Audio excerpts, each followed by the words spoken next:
This is exercise 36 in module 3. The directions start by saying that we need to set the grid and snap on and to 1/2 inch. Now, the grid and snap is not a tool we've used before.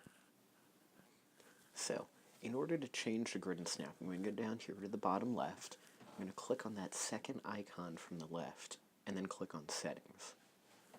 Once I'm in this dialog box, I'm going to change the X spacing up at the top left here to 0.5 like the directions say. Now notice that the equals X and Y spacing is checked. That means once I change one of these, the other one will change automatically. So, now they should both be set at 0.5.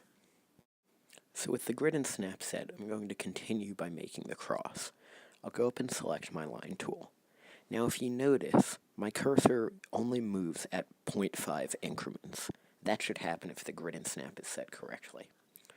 So I'm going to make this cross. Now the directions say to make point A the center of the cross, but if you try to do that, you'll notice it doesn't work the way the grid and snap is set.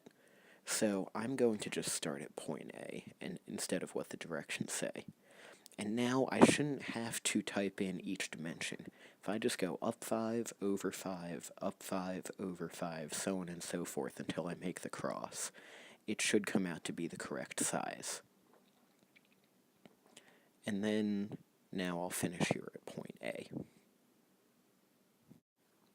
And I'll use spacebar to get out of my line tool.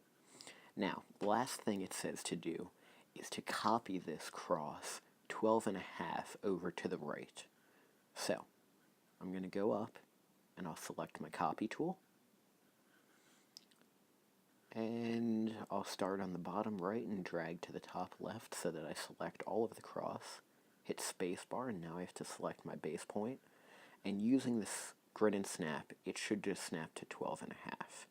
Now, because we couldn't center it on point A, I'm going to bring it down just an inch or an inch and a half or so. That's not too important. So over 12.5, and I brought it down a little bit, and that's how you do 36.